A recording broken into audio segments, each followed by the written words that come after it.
Submission from the Accountant General of the Federation is that the Ministry of Communication and Digital Economy received a sum of 3 billion naira as a COVID intervention.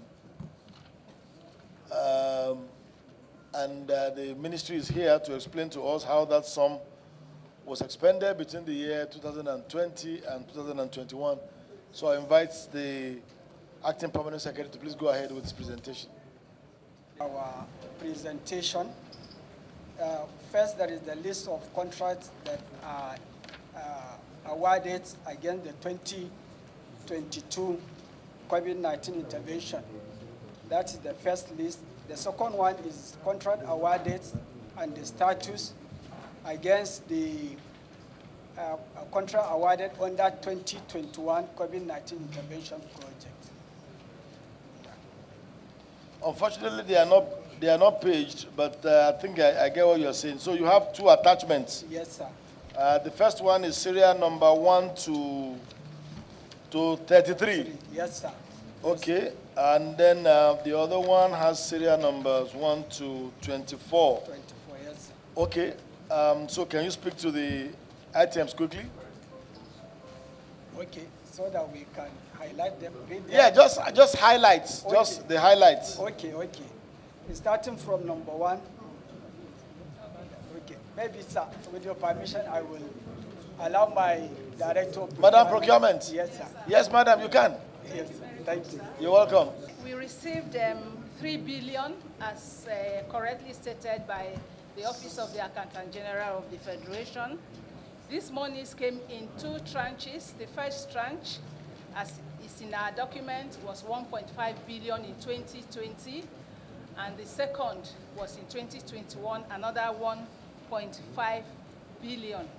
When this money came to the ministry decided to create community spaces across the 36 states of the Federation, including FCT, by building digital kiosks. We also programmed that we were going to train and empower Nigerians across the same 36 states of the Federation, including FCT. And we started that with 3 projects that ran simultaneously. Before then, sir. Number 1, you decided to build structures in the 36 states of the Federation. Okay, very good. Termed community spaces. Community space. And then the second one was that you wanted to decide to also train Nigerians. And give out empowerment across the same 36 states of the Federation, including FCT. Now, these programs were running in 3 stages. First of all, we had the deployment of the kiosk. We also had the training and empowerment of youths, where they, after the training, were given computers, laptops, and some stipends with computer modem for them to be able to provide basic internet services within the locality. We also got the services of one of our agencies, the NIGCOMSAT, the Nigerian Satellite Agency, to also provide another form of capacity building on VSAT. And within that training, they were given VSAT equipment to enable them also provide that kind of services for their locality. Excuse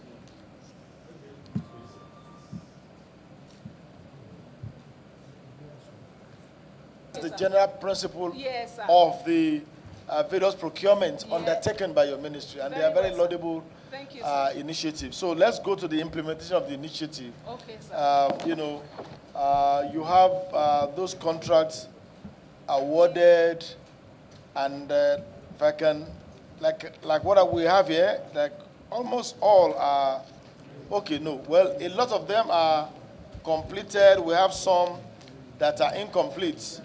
According to what you have indicated. But I think our colleagues should just, if you have questions, to please go ahead. Honorable Bamishile, just a moment. I listened very attentively to the procurement lady making her presentation that all the things were done in the 36 states of the Federation. And immediately I went into looking at all these documents that I have in front of me, I am from Ekiti State, the fountain of knowledge. Yes, sir. And I see from all that you have here, 33, and Yes, sir. I don't see any Ekiti State here. And I will answer that immediately, sir. Oh, okay. I would appreciate if this is... Before the Is that your only question? That's my question. Okay, madam, no, let me advise. Yes, sir. Let me advise. Do you have a jotter? Yes, yes. We'll take the questions or observations in batches. Okay. So you'll answer that, and then I'll call Honorable Oshoba now to make his observation, and then we'll take question from Honorable Adebayo and Maruf. And, thank you, Chairman. State, yes. Yes, Madam. Yes, sir. This your document shows that there were contracts that were not paid for. You received 3 billion, right? So these contracts from number 13 to 24 shows nil. I've summed up the figures. That's about 690 million. Do you accept that 690 million was not utilized, and what happened to that 690 million? Thank you. So just note that. Note that. Hello.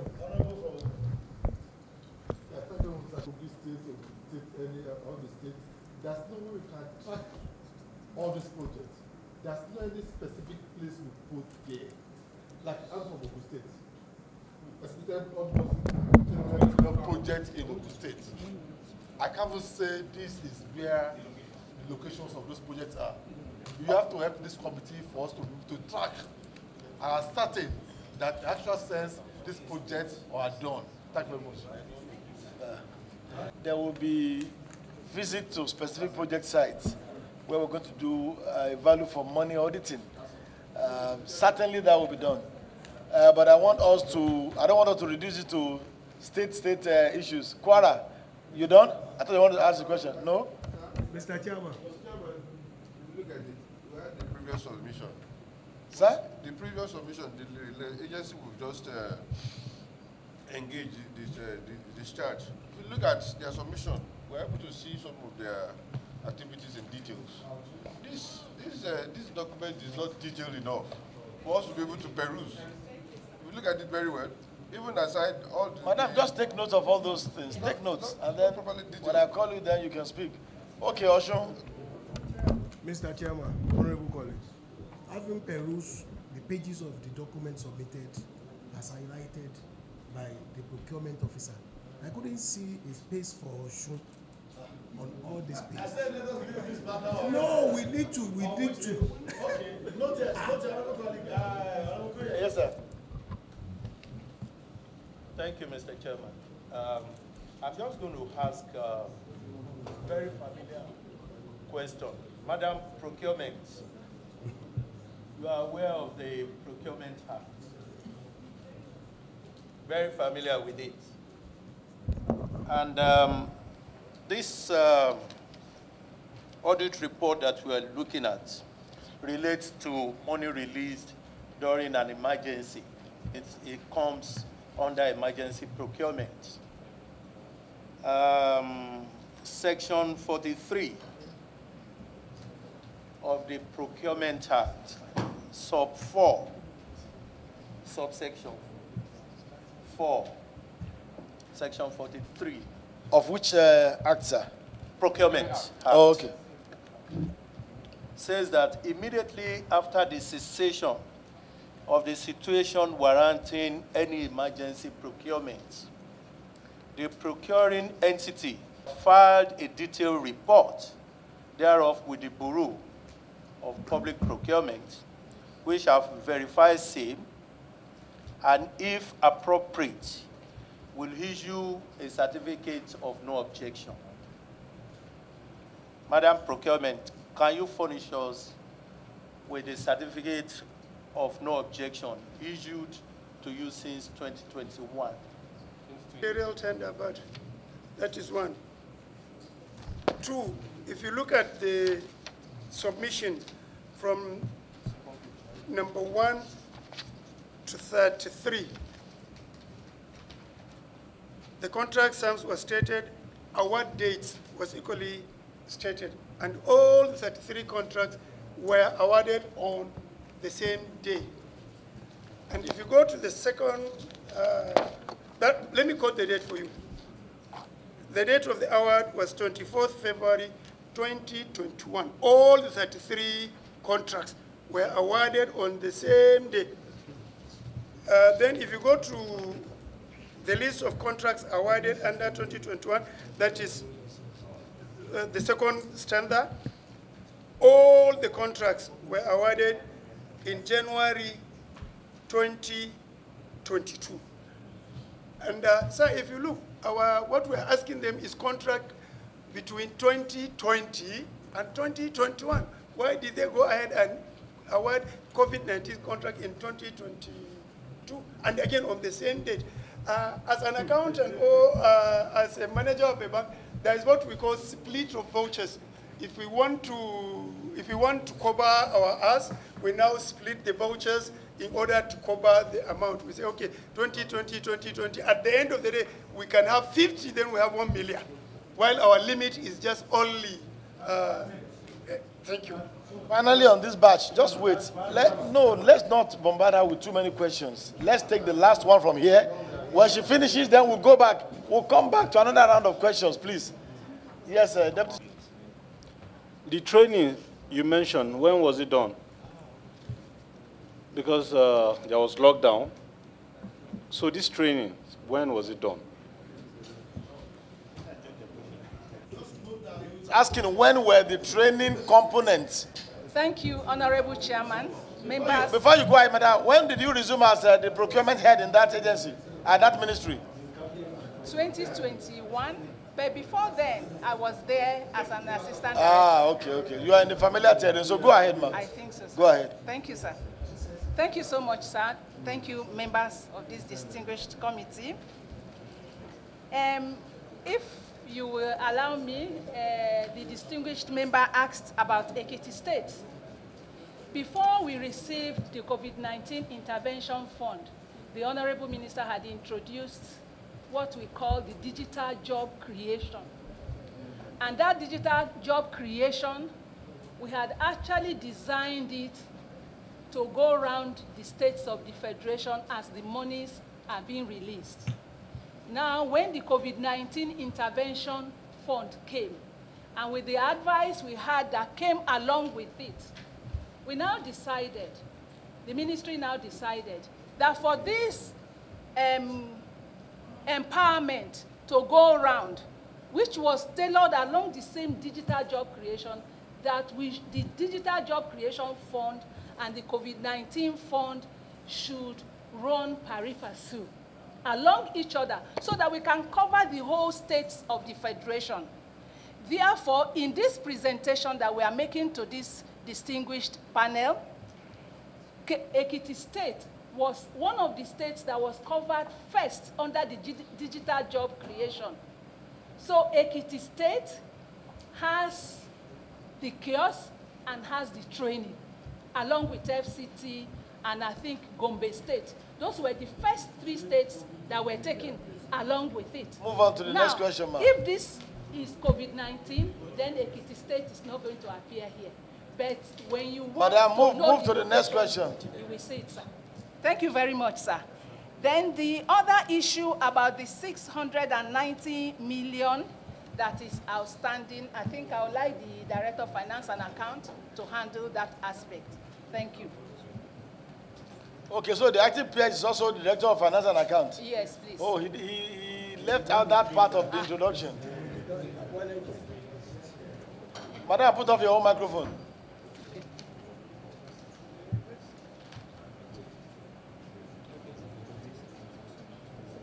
To 690 million. Where is it?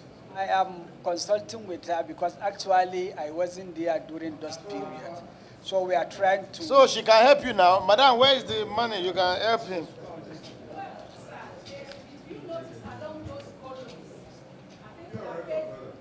Mobilization for some aspect of it. The others that have not been paid has not been completed. Yes. Did you receive the 3 billion? I first asked that question. Yes, we have. You confirmed you received the whole 3 billion? Yes, we did. Now, 690 million is pending. Yes. That was not utilized. Yes. What happened to the 690 million after the end of 2021, after the end of 2022? That's what I asked. Well, to my knowledge, from the procurement angle, the jobs have not been completed. What was the duration indicated in the contract paper, in the award of contracts for the completion of the project? Sir, like you rightly noted, our documents are incomplete. We'll get them for you. I don't have it offered, but these jobs were not supposed to be more than 2 months. I think they had 6 weeks to 8 weeks duration for completion. Okay, so the 690 million naira is still in the account of the Ministry of Communication and Digital Economy. Is it safe to reach that conclusion? DFA can answer that. I wouldn't be able to answer that aspect.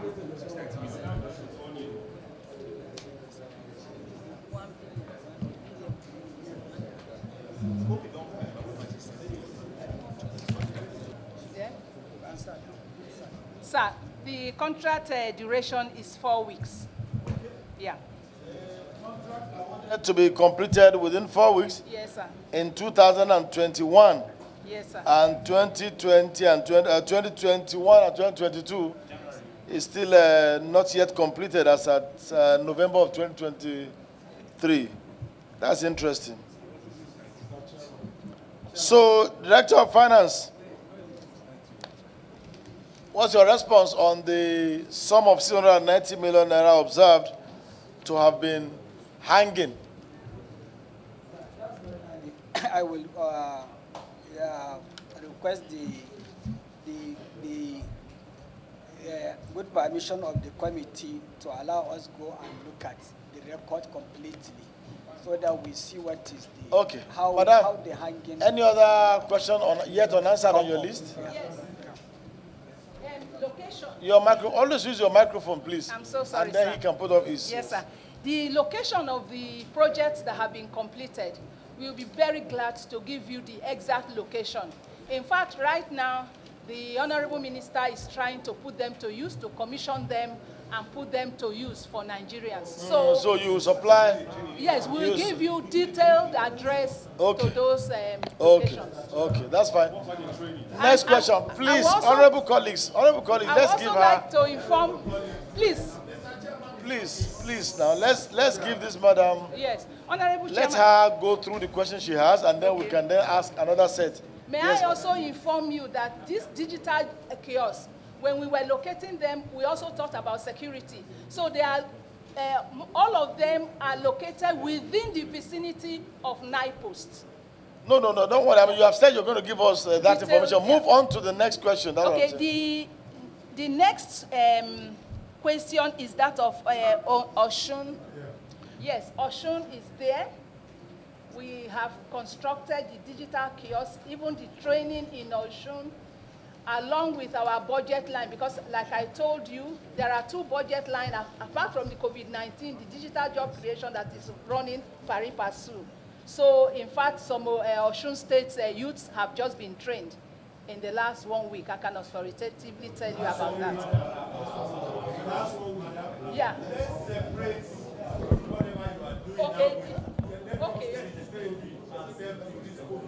Okay, the kiosk is there in Osun State. Yeah.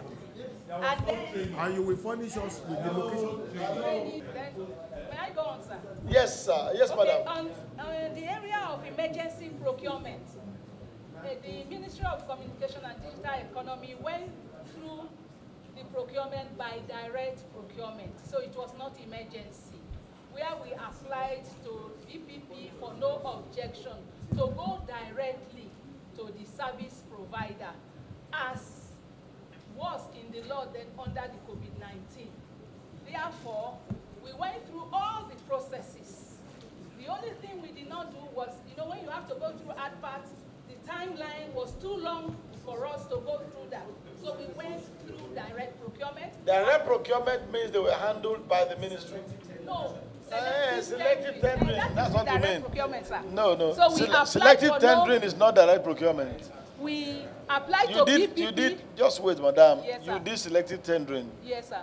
And you got a certificate, no objection for that from the BPP. Yes, sir. So you provide us with copies of those certificates for each of those procurements. We will, sir. Yes, please. Then the issue of threshold. Yes. The Ministerial Tenders Board threshold for consultancy is 300 million. For supply of goods, 300 million. And then for works is 1.5 billion. The ministerial threshold? Yes. As at when? As at towards the end of 2020, around December, the threshold was upgraded. Okay, so the threshold as at the time, hello, madam. Yes, sir. The threshold as at the time of awarding this contract was how much? The ministerial threshold for approval of contract as at the time of awarding was how much? Supply was 99 million and below, 100 for goods and services, and then 300 million for works. Okay. Yes, sir. Next question. Then list of contracts awarded on the same date. Now, sir, when we go for either advertisement or direct procurement, they are handled holistically. Now, if it were splitting, if we were going to go for different states, those are different lots by virtue of their location. So, all the contracts within that category were handled together. They were put forward together, and they were processed together, and they were taken to the Ministerial Tenders Board as a whole. The difference is the location, which now gave us lot 1, lot 2, lot 3 in the different locations. So, if Tender Board approved those and they were all processed together as one category, then of course, we will have the same date for award of contract. Thank you, sir. Thank you. But the issue is that the threshold is 300 million, and the total contract sum is over about 1.4 billion. That's why that's why you so you exceeded the threshold of 3 million and 300 million. Then yes, please, madam. Madam, you are protected. Go ahead. Yes, sir. Go ahead. Sir, what's the next? The location of if we were awarding contract for consultancy, maybe we have 2 in Osun State. Let me use Osun as example. Madam, can you go to the next question? You are trying to talk that now the suggestion by the honorable colleague is that awarding those volumes of contract on a single day raises a suspicion that maybe you are trying to circumvent the law in terms of the threshold. At all, sir. And you have said that's not what happened, that you only did that. Yes, because Thank the location. So go ahead. So, and then he also asked me why the contract for 2021 was awarded in 2022. We went to Tender Board. We couldn't complete the procurement process on time, so we went to Tender Board. We'll give you the minutes and everything if you desire it. Therefore, we went in December, and by the time we went for extract, concurrence of the Honorable Minister, we were already in 2022. Thank you. I've already explained the area of contract splitting. Ministry of Communication will never indulge in that, so it's against the Act. Then the components, the training component, we will also, when we provide you the details of the training that took place under the COVID-19, we will also give you the location and the venue. We will give you the list of the beneficiaries, their phone number for you to make contact if you so desire. Thank you, sir. So I think I've come to the end of this. Well, you didn't specifically mention when. You said when were the trainings conducted? When were they conducted? Okay, some of the trainings, sir, some were done in 2021, and some were also carried out in 2020 across the geopolitical zones. Some of the contracts were in some of the trainings were in 2020, some in 2021. You provide all the details. We will.